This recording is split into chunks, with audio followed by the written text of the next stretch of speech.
उस समय ज्यादातर यूरोपियन कंट्रीज मोनार्कीज थे, यानी कि राजा महाराजाओं का राज हुआ करता था। केवल 3 ऐसी कंट्रीज थी जो डेमोक्रेसीज थी, फ्रांस, स्विट्जरलैंड और सन मरीनो। इस वॉर में ऑस्ट्रिया रसिया के खिलाफ हो जाता है और फ्रांस का पक्ष ले लेता है और ये फैसला चला जाता है फ्रांस के पक्ष में। तो रसिया तुर्की को धमकी देता है कि मैं तुम्हारे ऊपर मिलिट्री एक्शन लूंगा। साल 1871 में बिस्मार्क के नेतृत्व में जर्मनी का इंटीग्रेशन होता है और इसी साल इटली का भी इंटीग्रेशन हो जाता है।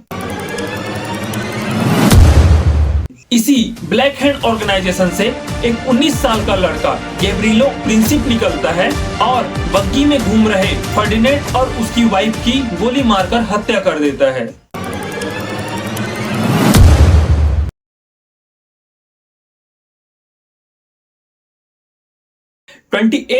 जून 1940 ऑस्ट्रो हंगेरियन एम्पायर के प्रिंस आर्कड्यूक फ्रांस फर्डिनेंड की गोली मारकर हत्या कर दी जाती है।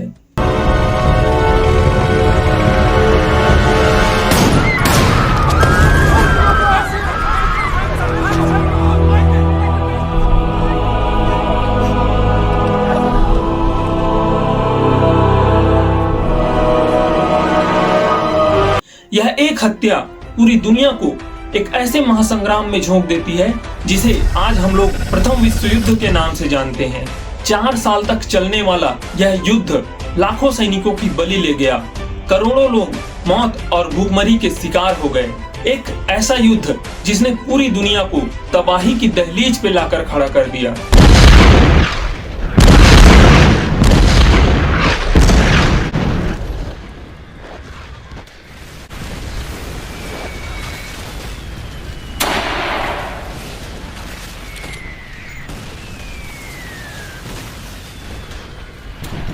साल होता है 1940।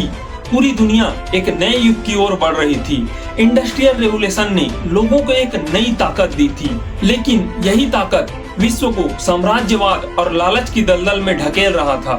यूरोप बारूद की ढेर पर बैठा था, बस एक चिंगारी बाकी थी और इस चिंगारी को आग देने का काम करता है हंगेरियन एम्पायर के प्रिंस फर्डिनेंड की हत्या। सोचकर कितनी हैरानी होती है ना कि एक हत्या से इतना बड़ा वर्ल्ड वॉर स्टार्ट हो गया, लेकिन हकीकत कुछ और होती है दोस्तों। आज के इस वीडियो में हम इसी हकीकत के बारे में जानेंगे।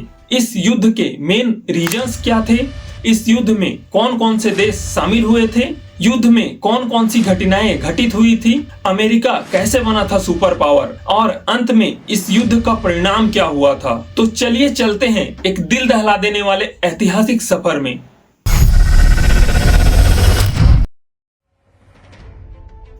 वर्ल्ड वॉर 1 की शुरुआत होती है यूरोप से।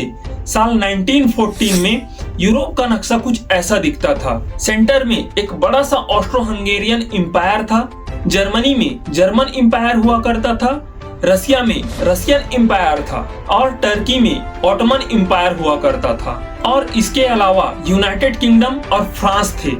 उस समय ज्यादातर यूरोपियन कंट्रीज मोनार्कीज थे, यानी कि राजा महाराजाओं का राज हुआ करता था। केवल 3 ऐसी कंट्रीज थी जो डेमोक्रेसीज थी, फ्रांस, स्विट्जरलैंड और सन मरीनो।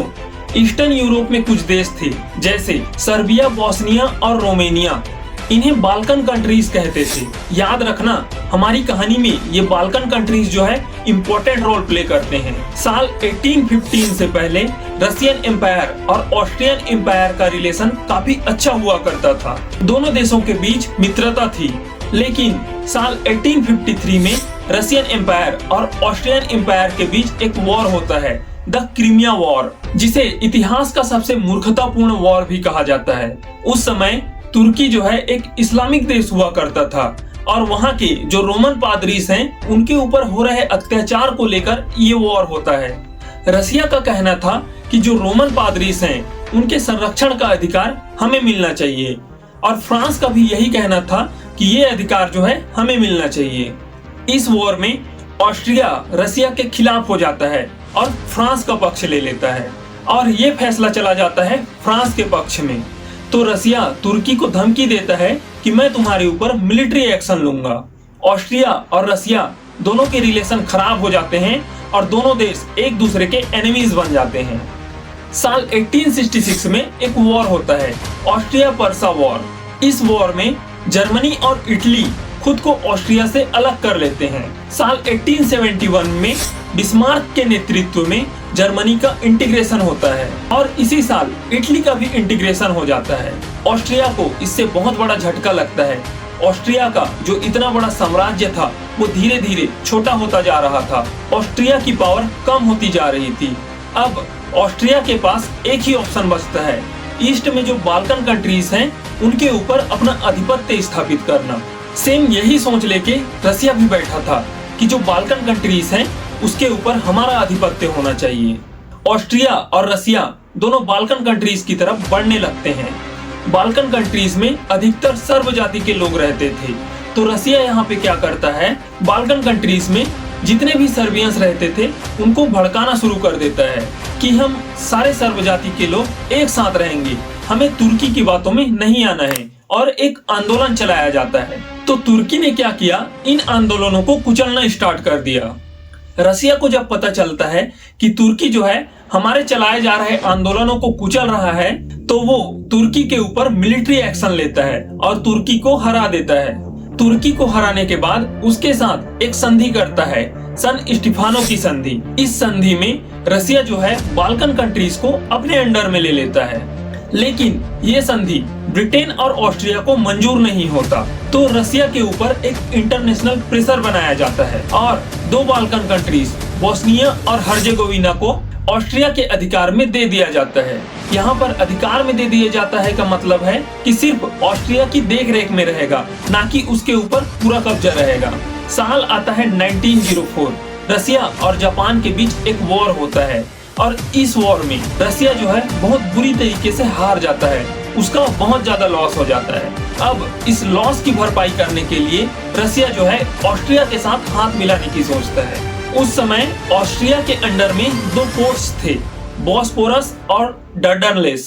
15 सितंबर 1908 को रसिया के फॉरेन मिनिस्टर इस्वॉल्स्की और ऑस्ट्रिया के फॉरेन मिनिस्टर एरेनथाल की एक बैठक होती है और इस बैठक में ये डिसाइड किया जाता है कि जो बोस्निया और हर्जेगोविना है उसके ऊपर ऑस्ट्रिया का पूरा कब्जा हो जाएगा और जो दो पोर्ट्स हैं उसको रसिया को दे दिया जाएगा। 5 अक्टूबर 1908 को ये अनाउंस किया जाता है कि जो बोस्निया और हर्जेगोविना है वो पूरी तरीके से ऑस्ट्रिया के कब्जे में आ गए हैं। अब इन पे ऑस्ट्रिया का अधिकार होगा। अब अनाउंस होने के बाद ऑस्ट्रिया जो है अपनी बातों से मुकर जाता है और रसिया को दो पोर्ट्स देने से मना कर देता है। इस समय रसिया जो है बहुत ज्यादा कमजोर था, ऑस्ट्रिया से लड़ने की उसके पास क्षमता नहीं थी। तो रसिया क्या करता है, एक इंटरनेशनल कॉन्फ्रेंस की मांग करता है, लेकिन जर्मनी यहाँ ऑस्ट्रिया के पक्ष में आ जाता है और इस इंटरनेशनल कॉन्फ्रेंस की मांग को रिजेक्ट कर देता है। इससे रसिया जो है बहुत ज्यादा लाचार हो जाता है, उसके पास कोई ऑप्शन नहीं बचता है। उस समय ऑस्ट्रियन एम्पायर का रूलर था फ्रांस जोसेफ। उनके 3 बेटे थे, तीनों के तीनों नालायक। तो फ्रांस जोसेफ जो है अपने भतीजे फर्डिनेंड को अगला रूलर बनाने की घोषणा कर दिए रहता है। साल 1914 में फ्रांस जोसेफ की अचानक से तबीयत खराब हो जाती है। 28 जून 1914 को आर्कड्यूक फर्डिनेंड अपनी वाइफ सोफी के साथ एक राज्य दौरे में निकलते हैं। अब रसिया जो है यहाँ पर सर्बियंस के साथ मिलकर एक टेररिस्ट ऑर्गेनाइजेशन तैयार किया रहता है ब्लैक हैंड नाम से। इसी ब्लैक हैंड ऑर्गेनाइजेशन से एक 19 साल का लड़का गैब्रिलो प्रिंसिप निकलता है और बग्गी में घूम रहे फर्डिनेंड और उसकी वाइफ की गोली मारकर हत्या कर देता है। ऑस्ट्रिया को अपने राजकुमार की हत्या से बहुत बड़ा झटका लगता है और ऑस्ट्रिया बदले की भावना में जर्मनी के पास मदद मांगने के लिए जाता है। अब जर्मनी से क्यों मदद मांगता है, थोड़ा सा अगर हम पीछे जाकर देखें तो साल 1882 में जर्मनी, इटली और ऑस्ट्रिया के बीच ट्रिपल अलायंस करके एक संधि हुई थी, जिसके अनुसार अगर किसी एक देश पर हमला होता है तो तीनों देश एक दूसरे का साथ देंगे। वहीं साल 1904 में ब्रिटेन और फ्रांस के बीच एक संधि हुई थी एंटिटे कॉर्डियल करके, और साल 1907 में रसिया भी इस संधि में शामिल हो जाता है। 28 जुलाई 1914 को ऑस्ट्रिया और जर्मनी मिलकर सर्बिया पर हमला कर देते हैं। तो सर्बिया जाता है रसिया के पास मदद मांगने के लिए। अब यहाँ से जो है हमारा असली वर्ल्ड वॉर स्टार्ट होता है। 3 अगस्त 1914 को रसिया और फ्रांस मिलकर जर्मनी पर हमला कर देते हैं। अब जर्मनी बीच में फंस जाता है और फ्रांस को कंट्रोल में लाने के लिए बेल्जियम पर हमला कर देता है, ये सोचकर कि पहले बेल्जियम को हराऊंगा और फ्रांस को कंट्रोल में लूंगा, फिर उसके बाद रसिया को देख लेंगे। लेकिन जैसे ही बेल्जियम पर हमला होता है, ब्रिटेन एक्टिव हो जाता है। इस टाइम में मजे कौन ले रहा था आपको पता है? मजे ले रहा था अमेरिका। अमेरिका ने दबा के वेपन्स बेचे और उसकी इकोनॉमी तेजी से ग्रोथ करने लगी। यही वो टाइम था जब अमेरिका सुपर पावर बना था। 8 अगस्त 1914 को बेल्जियम की हेल्प के लिए ब्रिटेन आगे आता है। अब यहाँ पर ब्रिटेन बेल्जियम की हेल्प करने के लिए क्यों आता है? 1839 में ब्रिटेन और बेल्जियम के बीच एक संधि हुए रहता है कि अगर किसी भी देश के ऊपर हमला होता है तो दोनों देश एक दूसरे का सहयोग करेंगे। अब ब्रिटेन भी जर्मनी के ऊपर अटैक करने लगता है। ब्रिटेन के एक्टिव हो जाने से अलाइड पावर स्ट्रॉन्ग हो जाती है। यहाँ पर कंफ्यूज मत होना, जब भी मैं अलाइड पावर बोलूं इसका मतलब रसिया और फ्रांस है और सेंट्रल पावर का मतलब ऑस्ट्रिया और जर्मनी है। अब ब्रिटेन को एक्टिव देखकर ऑटोमन एम्पायर भी जर्मनी के साथ खड़ा हो जाता है, क्योंकि ऑटोमन एम्पायर की दुश्मनी होती है रसिया के साथ। इटली यहाँ पर मौका देखकर बदल जाता है।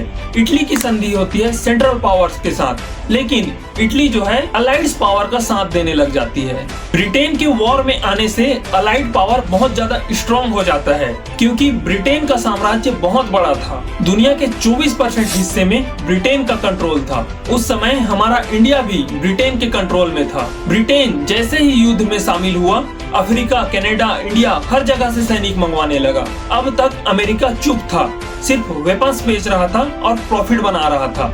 लेकिन 7 मई 1915 को 1153 लोगों के साथ एक अमेरिकन बोट इंग्लैंड से यूएसए जा रहा था। उन बोट्स को खत्म करने के लिए जर्मनी क्या करता है? अपने यू बोट्स उतार देता है। एक्चुअली ये बोट जो था एक सिविलियन बोट था, जिसमें अमेरिका के 128 लोगों की मौत हो जाती है। जर्मनी के इस मूर्खता के कारण अमेरिका इस वॉर में एक्टिव हो जाता है जर्मनी के अगेंस्ट में।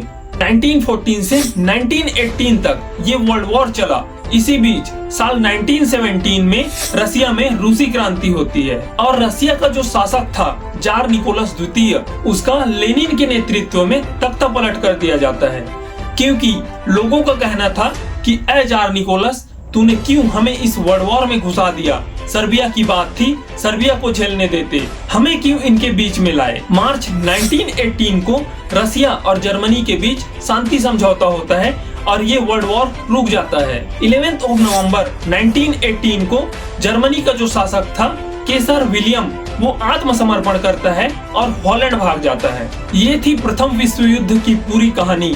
इस वॉर में अलाइड पावर के 52 लाख सैनिक मारे गए थे और वहीं सेंट्रल पावर्स के लगभग 48 लाख सैनिक मारे गए थे। 2 करोड़ से भी ज्यादा सिविलियंस घायल हुए थे और 1 करोड़ से भी ज्यादा सिविलियंस मौत के शिकार हो गए थे। 28 जून 1919 को एक ट्रीटी साइन की जाती है, the treaty of Versailles. Allied power ये वॉर जीती थी, तो अलाइड पावर के जितने भी देश थे, यूएसए, ब्रिटेन और फ्रांस, इन्होंने इस वॉर का कारण जर्मनी को माना और जर्मनी के ऊपर फाइन लगाया गया 6 अरब पाउंड का।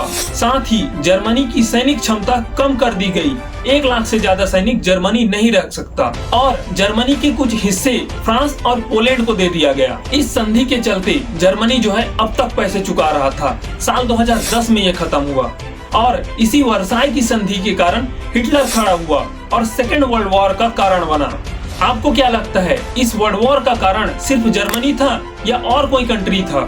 अपना ओपिनियन कमेंट में जरूर बताएं। Thank you for watching this video. मिलते हैं एक ऐसे ही नए हिस्टोरिकल एपिसोड में।